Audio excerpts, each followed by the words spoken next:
Welcome to the Building with Metal podcast, presented by McElroy Metal. Whether you're a contractor, architect, designer, or building owner, we're here to help you build better with metal roofing and siding products. What's ahead for the metal roofing and siding industry? Steady growth or a major slowdown? I'm your host, Kathy Miller with McElroy Metal, and today we're thrilled to be joined by Paul Trombitas with FMI Consulting, one of the most trusted names in construction market forecasting. Welcome to the show, Paul. Thank you, Kathy. I'm excited to be here and the privilege to be able to be on the podcast. Yeah, well, we're excited to have your information. And of course, we're hoping you're going to tell us that we have nothing but sunny skies ahead. But as we get through our conversation, we'll see if you can deliver on that. So before we get started, Paul, can you give our listeners a little bit of background about yourself and FMI Consulting for those who may not already be familiar with you? Yeah, absolutely. And thanks for that. Paul Trombitas, I'm one of the partners at FMI, and I'm in our strategy practice for a consulting business. And I lead the team that's focused working with manufacturers and distributors and material providers. So really building products overall. And today I'm excited to share our outlook on the metal roofs and metal wall space, as well as just our overall perspective on the construction industry. And so what's unique about FMI, we've been in business for 70 years, and two sides of our business. We have a management consulting group and an investment banking. And for that 70 years, the only industry we've worked in is construction. So our clients are general contractors, trade contractors, architects, engineers, product manufacturers, and any of the associations that are involved in the industry. So the folks that work at FMI have a very intimate and strong knowledge of the nuances and challenges that firms face in the industry. So provides us a really great opportunity to gain those unique insights. Absolutely. And 70 years, especially focused in our industry, is absolutely huge. And one of the reasons I was so excited to have you join the show, I think our listeners are really going to benefit from the information you can share with us today, Paul. Thank you, Kathy. I look forward to it. All right. So let's dig in. Let's start with the elephant in the room, as they say. When you look ahead to 2026, what are your thoughts? So that's a great question. And so I like to start where are we in our current situation? And what's interesting looking at our forecast, and it's always interesting to say that total spending in 2024 was $2.1 trillion in construction. Now, if we look at our forecast, through 2029, we anticipate it to be right around a 3.7% growth rate annually from 25 to 29 and reaching 2.5 trillion. Now, certainly the last year and certainly 25 have been less than desirable, if you will. We certainly see as we move forward into 26 more stabilization, and towards the end, latter half of 27, really a return to growth. And what's I think really important to think about is of total construction, really breaking it down into the main three sectors, so residential, non-res, and non-building. So when we look at residential, over the forecast of that 25 to 29 period, 3.2% growth rate versus non-residential is 3.7% and non-building is at 4.6%. Now, it's interesting because residential is the largest percentage of the overall market at 42%. And annually, we anticipate spending to be right around $960 billion versus non-residential represents right around 39% of the total market and annually about $890 billion. And the third being non-building, so that's your really infrastructure heavy, conservation development, oil, gas, power, at 19% of the market and right around $435 billion. But when we would take a step back and you think about the overall market, no one chases 100% of that marketplace. And we like to think of it more as the Dow.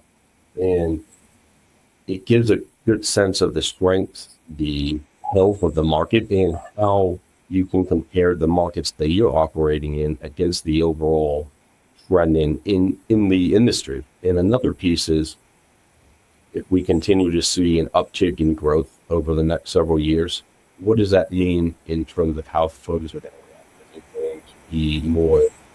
Firms can be more selective, less strategic about pursuing project versus if we see more stable or stagnant growth, our firms going to start sharpening their pencils a little bit and getting more aggressive to pursue projects to fill backlog, keep their crews busy. So it's a great way just to get a good sense of where we are and how your business and the market you participate in compared to that. So we just answer the question in short. 26 we see as more of a stabilizing year and growth really into the 27, 28. Okay. Well, I guess stable's better than down, right? So we'll take what we can get.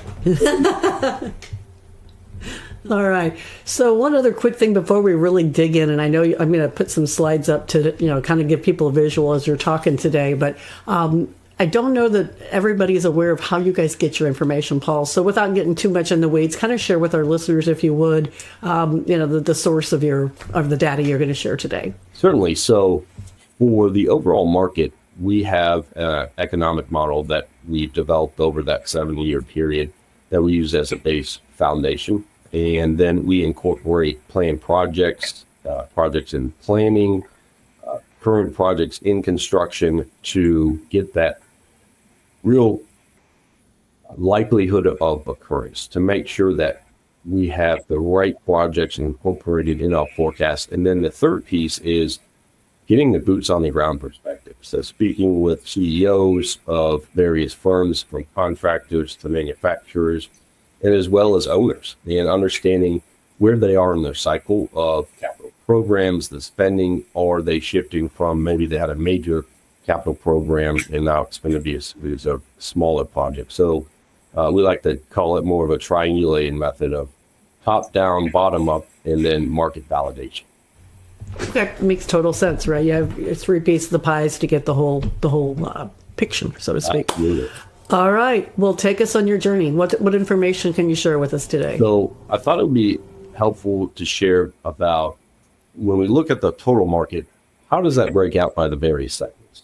And so when we think about the segments within the market, to me, what's particularly fascinating is the sub-segments within each that support growth and demand and volume moving forward. And so this is where we can really see what's occurring. And I like to say that looks can be deceiving. So for instance, data centers.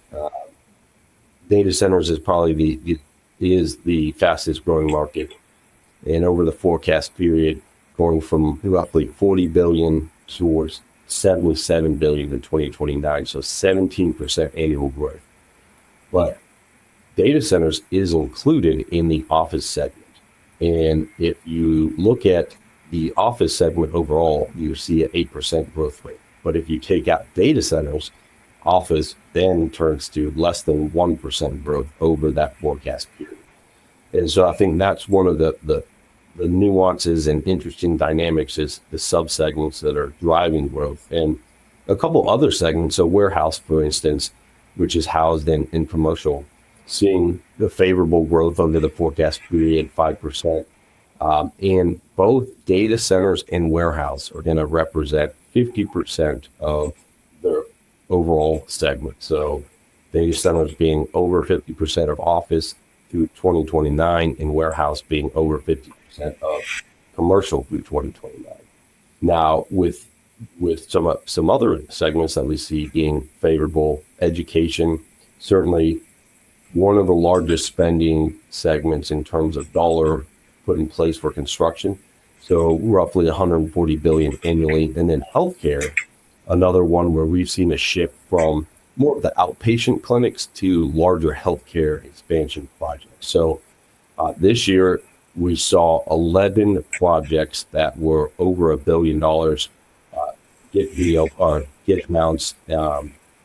3 of which we knew major expansions. And then last year we saw 15 projects, maybe 500 million, and 7 of those were over $1 billion.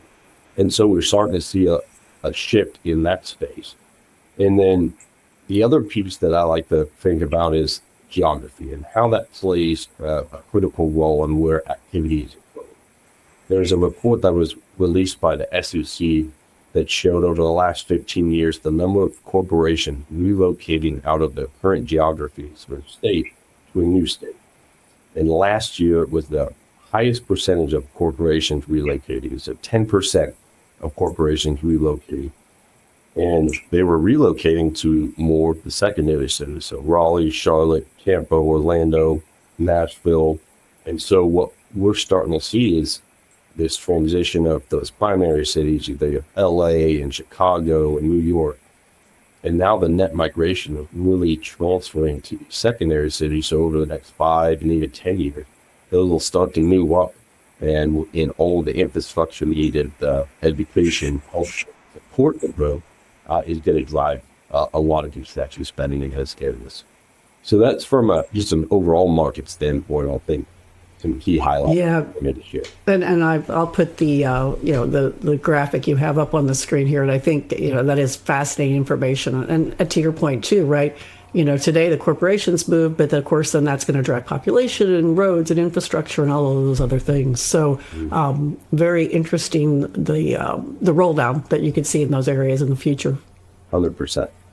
Well, I think what's important though is the metal space, and so. You want to dive in there? Let's do it. Yeah. So I'm ready. I thought it'd be good to break out metal roof and then metal bar. This is a study that we've been doing with the Metal Construction Association for about 10 years now. And in the last 3, we decided to start to break it down by product mix. And I'll share a little bit about that. But when we look at total metal roof square footage, the volume metal roof is anticipated to be over 5 billion square feet in 2029. That's from 25 to 29, 465 million square feet of incremental growth. I love talking about the metal roof and wall space because it's just such an area that has received a lot of interest and we've seen a lot of growth. And even so, when you look at the total roof market compared to metal roof is outperforming it pretty substantially. And when we break it down by metal roofing in residential, the largest is certainly residential. So 3.8 billion square feet anticipated in 2029. And it represents really 85% of metal roof. And the majority of that is in the re-roofing space, which aligns with just the general roof trend. But what's interesting is when we break out new construction in metal roofing, that is anticipated to be the highest growth area in metal roofing.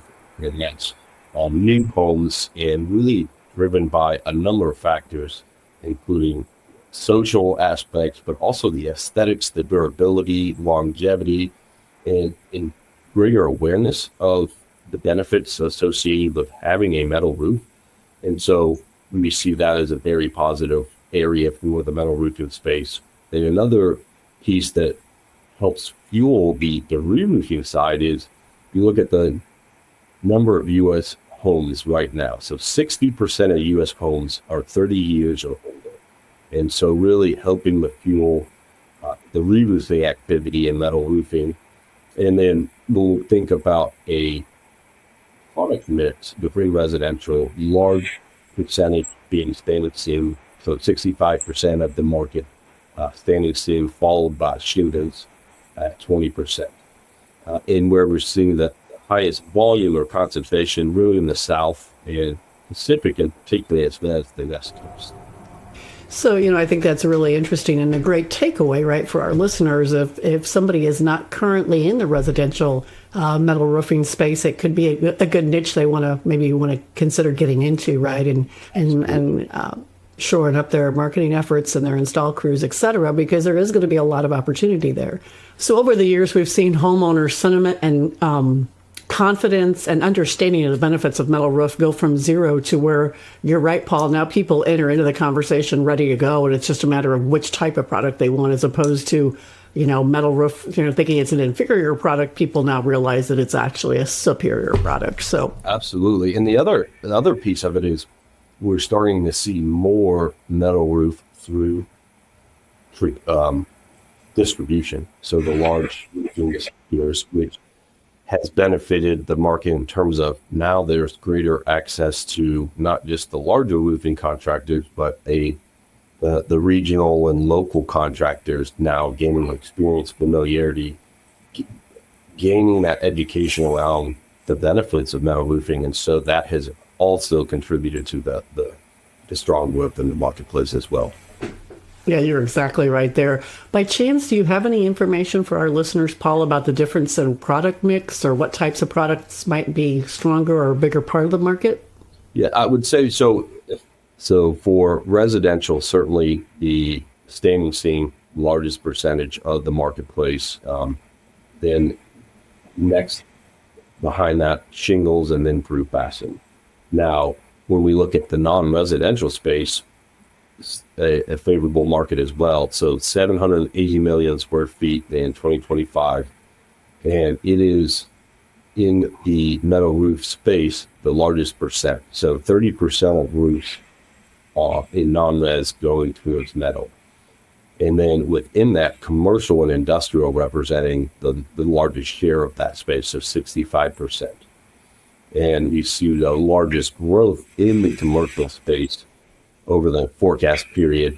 And the mix there is very similar, standing seam being 60%, and then the next being through-fastened. So we certainly see that the standing seam being the leader in the marketplace, and certainly on the architectural side, a big piece for non-res. And the other one is on the education and just overall institutional aspect, the importance of longevity, durability, really benefiting the growth and selection of metal roofing in non-residential. That's fabulous news for the industry. So I know several years ago, the Metal Construction Association sponsored a very long-term study and came out that you could realistically expect metal roofs to last 60 plus years. And really that kind of started changing the rhetoric, right, in the conversations around metal. Absolutely. And the other interesting factor that we joke around at FMI is the Chip and Joanna Gaines factor, in that these outside of the industry influences having significant impact and a different way to showcase the benefits, educate the market, which are starting to have a real material impact. And so that is also driven a lot of the growth as well.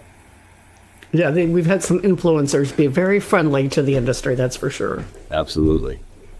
And so that on the metal roof side, the outlook very favorable, and starting to see, given the favorability of that space, starting to see a lot of interest outside of the U.S. to enter the U.S. market. And then also, so when I think about metal roof and metal wall is also seeing very similar growth. So smaller market, roughly 360 million square feet. But similar to metal roof compared to the total wall market, it is outperforming. And a big driver from really 21 through 23 was the manufacturing space. And it's leveled off more so into 25 and 26, but still a major driver of the use of metal wall. But also data centers, cold storage being a big engine for metal, particularly the IMP side. So on the metal wall, we see 29 commercials really looking favorable with 29% total growth and institutional 16%. And with the product mix there, we see IMP at 50% of the market, and that is largely driven by the sheer volume that's being experienced on data center and manufacturing. But behind that, it seems at about 30%, and then following that is MCN, ACN. So yeah, that's interesting that you really have, three segments, but the IMP really is at this point anyway, and it makes sense with data centers. Is that where you're seeing the largest use of IMPs, Paul? Yes, very much so. Very strong market for IMPs, and as I noted earlier, data centers is just continuing to grow, so fostering that growth. Absolutely. So to click back just a minute to roofs, and just curious, are you seeing IMP roofing panels used heavily in data centers as well, or is that limited mostly to walls? It's been limited more to walls, but we are starting to see interest and new products around the IMP roofing systems. So that's certainly something we're hearing more about in conversation. And the other piece to note on the wall side, now we had not traditionally in the MCA study looked at residential metal wall, but that has been a major topic of discussion from the folks that we speak with in the industry, and just a lot more accent walls, particularly new homes, given the social influence that we're seeing in a lot of folks that we participated in the MCA study noted that is a very, very favorable market. It's interesting you say that. I had a guest on the show a few weeks ago that's a contractor up in the Northeast of the U.S., of course, and they specialize and focus on purely metal residential roofing. And he was sharing that, over the past couple of years, they have continued to have more and more increase in residential metal wall panels as well. Mm-hmm. And he said, at first they would just say, no, we don't offer that. And finally they thought, well, okay, everybody's asking for it. Let's start doing it. And so that's a real world confirmation of what you're saying. They are seeing it as well. So absolutely, that's a big one. Certainly see that taking a larger share moving forward. Yeah, it's interesting as well. We have a product on our website for architects, and it's called Light Beams, and it's a way that they can do some 3D renderings and whatnot to kind of help when they're doing design and in their projects. And I was looking at some reports yesterday, and a wall panel actually is the number one. Actually, it's numbers 1 through 3 of the images that they're working with right now. So it's definitely a trend that we're going to watch continue to grow and evolve. And that to what you just said, that those technology and the tools to look at various products and configurations, that is also a contributor in that. But growth, as you mentioned earlier, and I think that's just such a huge benefit for folks to visualize, because people love to touch and see what it's going to look like, and that just makes it such a huge difference.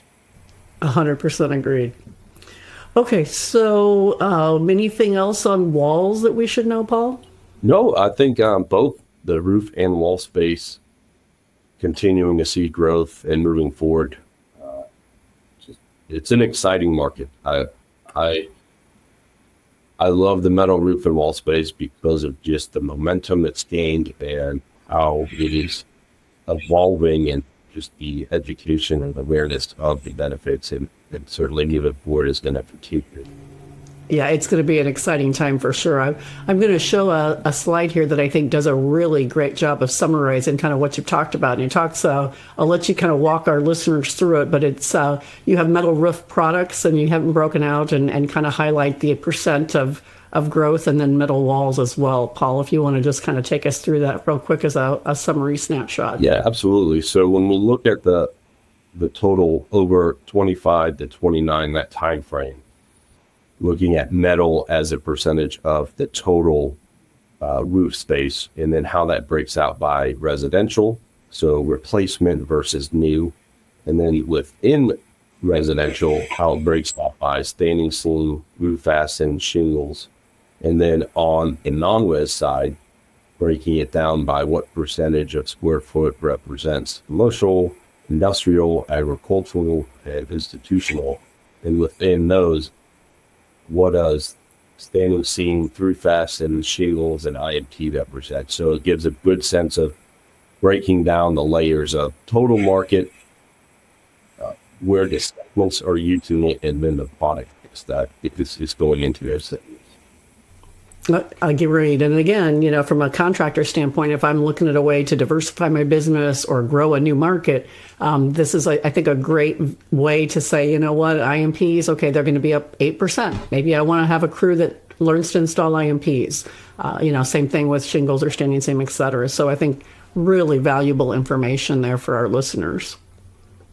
So let's talk a little bit about the competitive landscape. Any information for you to share with us there, Paul? So certainly on one of the factors, more and more interest, and we're seeing outside non-traditional metal roofing firms see the growth and be interested in looking to make investments in the space. And we've seen certainly on the top end of the market, a lot of acquisitions occur. And then also on the smaller side of the market, roll forming, on-site roll forming. And so we're seeing both from the top end and on the smaller side, just all of those factors combining to help drive metal. So certainly the competitive landscape is increasing, but at the same time, the size of the pie is growing. So being a greater opportunity and just pushing the market forward. So certainly more competitors, but as a result, certainly the pie and the size of the market has benefited as well.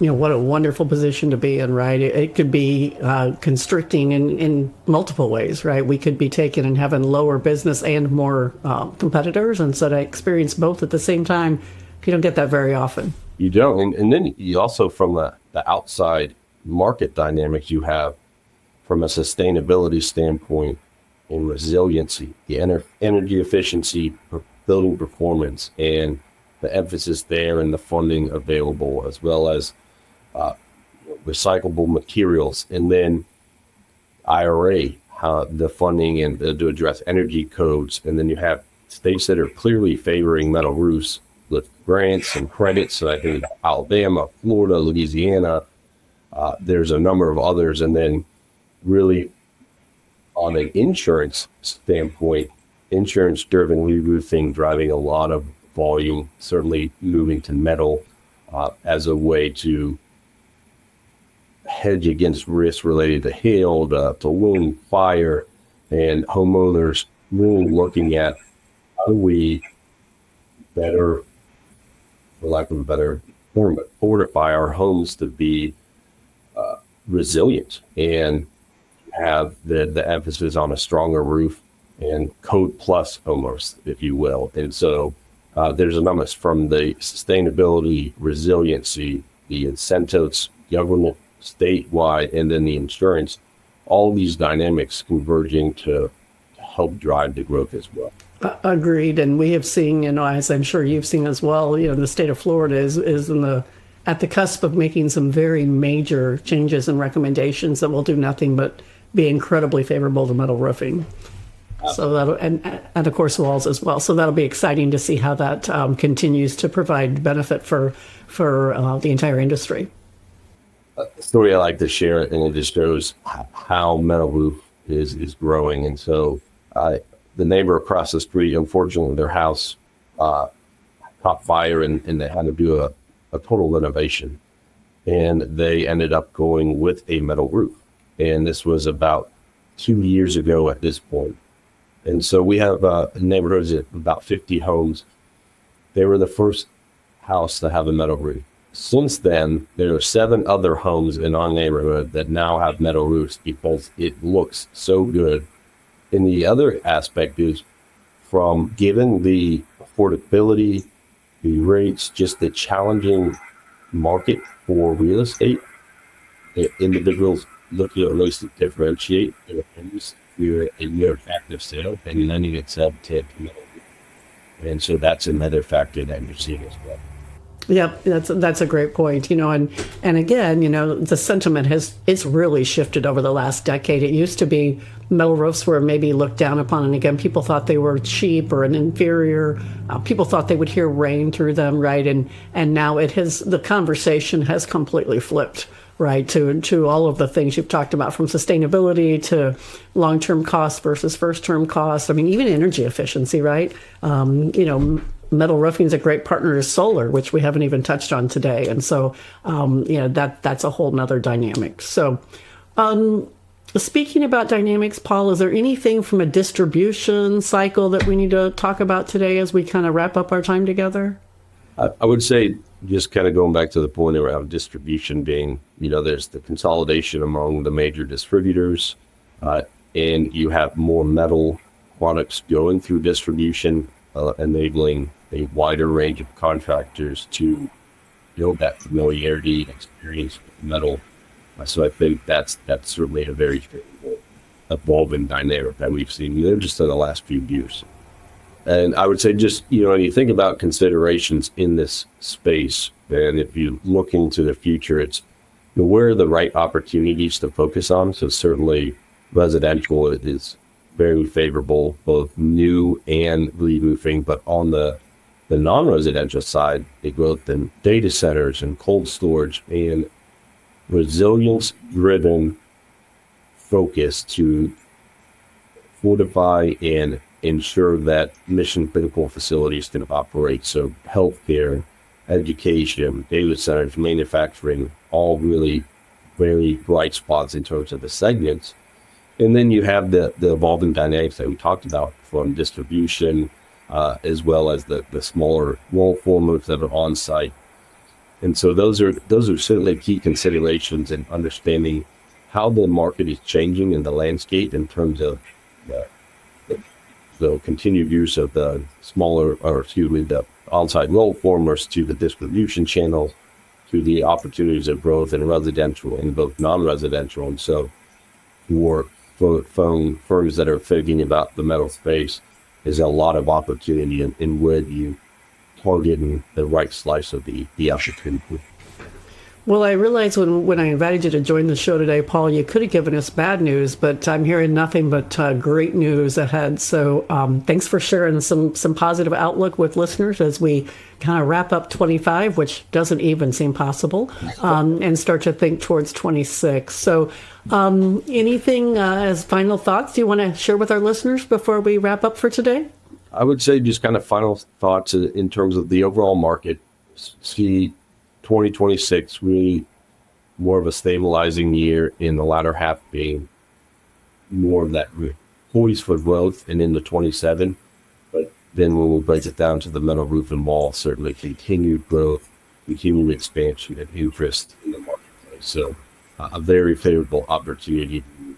Awesome. And again, a great time to consider getting into the industry or the market if you're not, or even to maybe to start to take and grow some crews if to be ready for that maybe bigger push in 27. So, Paul, if any of our listeners want to connect with you personally or with FMI Consulting, can you tell them how they might get that done? Certainly. So website as well, and then certainly on LinkedIn, please feel free to reach out and we'll share my contact information as well, and always happy to hop on a call and discuss any areas of interest or additional insights. Always happy to share. Awesome. Well, thanks again for joining us, Paul. I'm sure that our listeners took away more than one kernel of wisdom today, and again, a nice positive lift as we wrap up the year. So thanks again. Thank you, Kathy. Thanks for having me.